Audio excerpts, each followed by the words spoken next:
Paul and Lacey, I'm just so proud of you. As a dad, I can't express how proud I am of him. And as a granddad to Lacey, I just can't express how proud I am. I thank everybody that's spoken, the mayor, chief of police, Vincent. I ask you now to please bow your heads as I pray. Father, I pray you have given me the words and the strength to comfort Suzanne, Lacey, the family, friends, and fellow officers. I ask this in Jesus Christ's name. Amen. Bill has been a son to me since his high school years. You heard that from Paul. He spent more time at my house than he did at his house.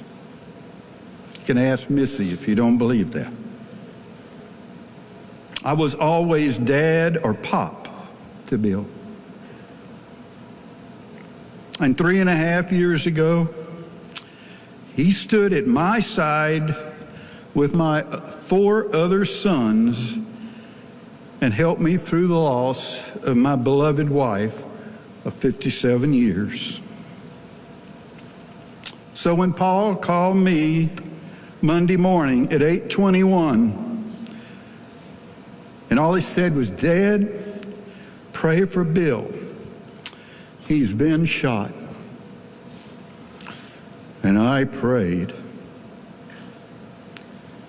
But about 2 minutes later, I got another call from Paul, and he could hardly speak. And he said, "Dad, we've lost him." I had 3 thoughts that passed through my mind immediately.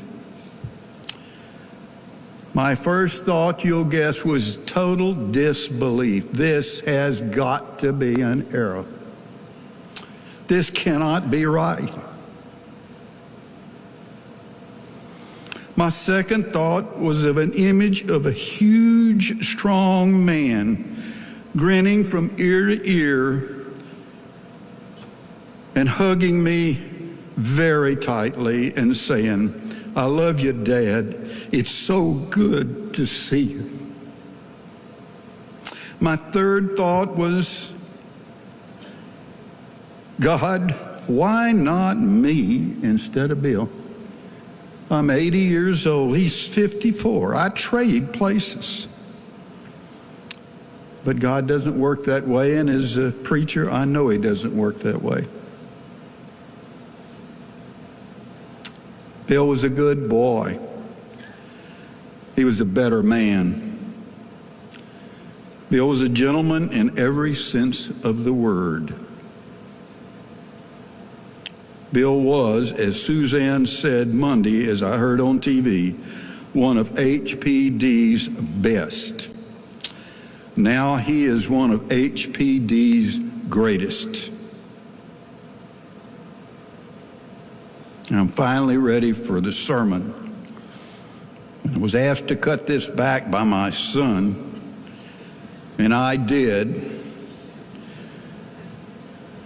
I got to 2 pages. He called me yesterday morning en route to my church to preach, and he said, "Dad, I just sent my speech to you. Would you print it for me?" And so I went back to the house, and I wasn't planning to do it. And I turned on my printer, and I printed it. There was 5 pages.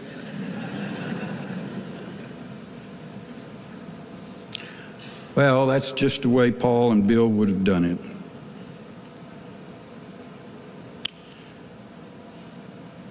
Mayor and Chief of Police, my naive understanding of the line of duty for a police officer is he is a man or a woman who is charged with protecting law-abiding people, even if it means losing his or her life. Every day, every police officer risks losing his or her life to save the lives of law-abiding people. Vince already read this verse. The greatest thing any person can do is to lay down his or her life for another person. Bill made this sacrifice last Monday morning. Bill's sacrifice reminded me of a similar sacrifice that occurred almost 2,000 years ago now. Another man who died in the line of duty to give you the possibility of having everlasting life. The statement of this man's line of duty has already been cited by my son.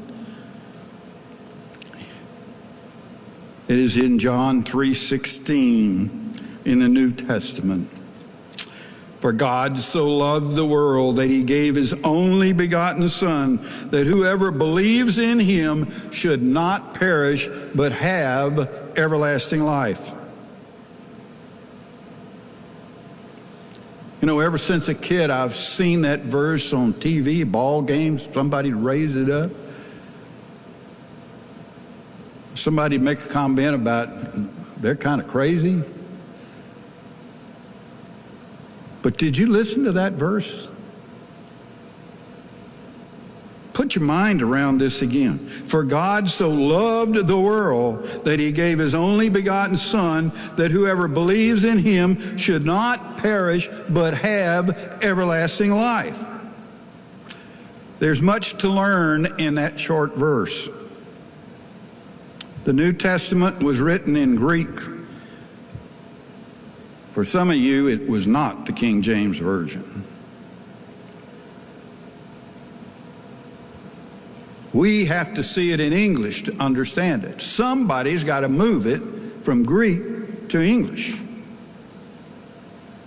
And when you do, you lose things. If you've ever been in a foreign language course, you've been taught about idioms and things that you don't quite understand. All of that's got to be worked out. So there's some words in this verse that I want you to understand. One of those is God, but I'm going to put that one aside for the moment. So I'm going to pick up, it's God so loved the world. God so loved. The love here in the Greek is an unconditional love.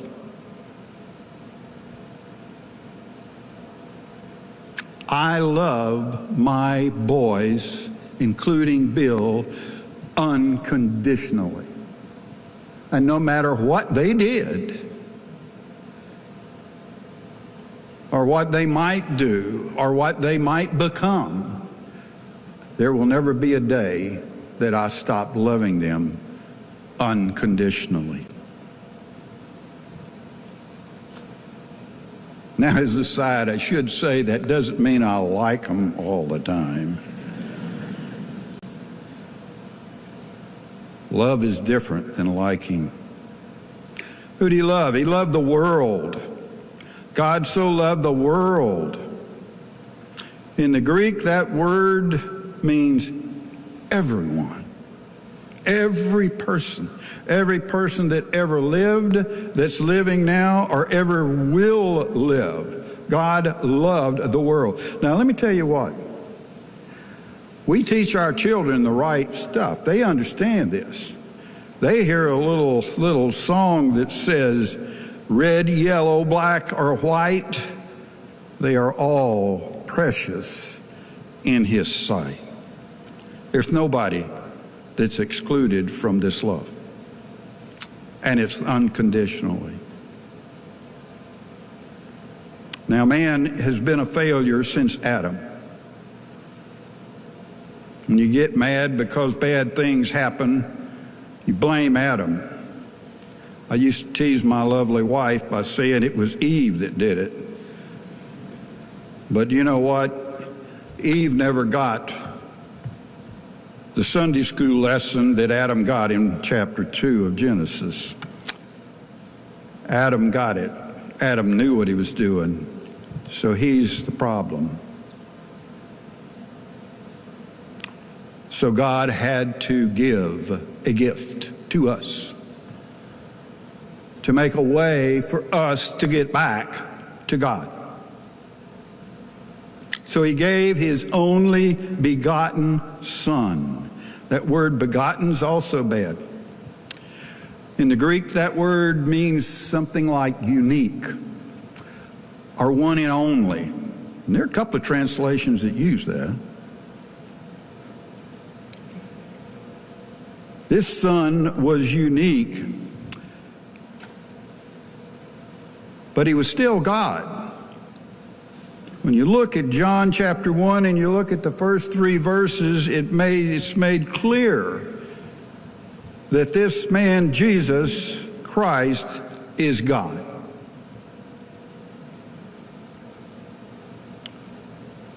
So God so loved the world, he gave his only begotten Son, that whoever, again, we're back to the fact that nobody is excluded from God's love and gift. Whoever believes in him, now that him is Jesus Christ, and that believes is simply to be confident or to be convinced that something's true. My dad told me to cut the yard. The first time I delayed, and I paid the price. My dad would go to jail in today's world. I had stripes on my rear end. The next time he told me to cut the yard, I believed him. And I cut the yard. Who do we believe? We believe in Jesus Christ, and putting it back, it's the Son of God. So God so loved the world that he gave his only begotten Son, that whoever believes in him should not perish, but have everlasting life. That's past tense, if you noticed. Have everlasting life. Once you believe in him, you have it. Now, most preachers don't make that clear. I'm telling you, once you believed in him, just like my son hit it on the head a few minutes ago, you're going to heaven. You have everlasting life. And someone asked me one time, what's everlasting life? And I said, well, it's everlasting life. Once saved, always saved. I'm a Baptist preacher. Isn't that great? Once saved, always saved. You never look to yourself for whether you have everlasting life or not, because if you do, you're a failure. We all sin and come short of the glory of God, and if you look at your life, you're a miserable failure every day. When I used to drive in Houston traffic, it didn't take me long to sin.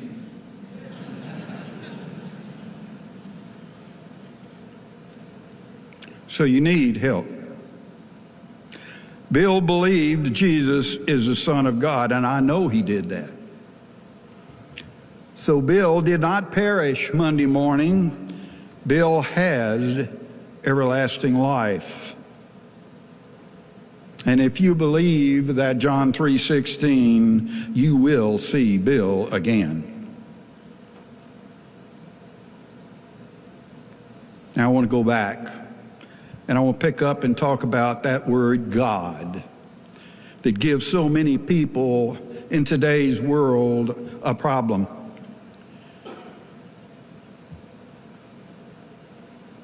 I want to say this. I'm a chemist by training. I have the highest degree that can be given in that field. I spent 11 years as a college professor.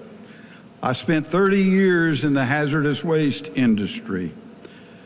And now I've spent almost 15 and a half years as a pastor. I want to tell you something that I've learned. My knowledge of the sciences has increased my faith in God. Did y'all hear that? My knowledge of the sciences has increased my faith in God. And the more fantastic the discoveries in the sciences are, especially in the biosciences field, the stronger my faith becomes. We're so organized, and the universe is so organized, that it cannot be an accident. And every new discovery points to that organization. Somebody is helping this happen. Now, for those of you who do not believe there is a God, I ask you to review some of these sciences. Review the Scientific American. Now, it's going to tell you there's no God, but you read it. Read things for yourself. Here's what I have to say to somebody that does that, and they come back, and they still don't believe in God, and they think everything came into being by an accident. My reply to you is from that renowned philosopher, George Strait. I got some oceanfront property in Arizona. From my front porch, you can see the sea. If you'll buy that, I'll throw the Golden Gate in free. You're going to hear another Strait song after this, so he may become a philosopher. I close. Suzanne and Lacey, Paul, family, you men that worked with Bill. I close with the same advice that Paul gave the Thessalonian church when they were losing their loved ones and they were dying because they thought they were going to be alive when Jesus came back. And here's what Paul told them. I do not want you to be ignorant, brethren, concerning those who have fallen asleep. Isn't that beautiful? Believers do not die, they fall asleep. Lest you sorrow as others who have no hope. I just cannot imagine myself not believing in God. And I feel sorry for somebody who does not. Paul continues with this. For if we believe that Jesus died and rose again, even so, God will bring with him those who sleep in Jesus. And I conclude with the statement he makes 4 verses later. Therefore, comfort one another with these words. Comfort one another with these words. Suzanne, you're going to need all the comfort you can get. I still hurt from the loss of my wife.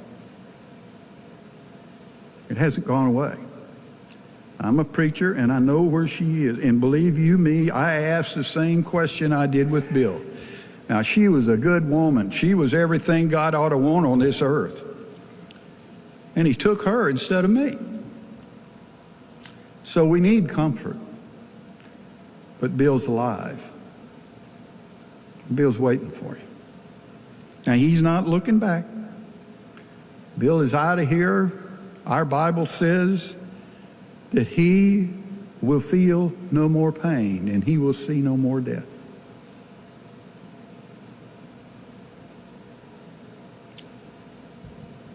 so I tell you, may the Lord bless you and comfort you and give you all the peace that passes all understanding. May the God add his blessing to the reading and study of his word.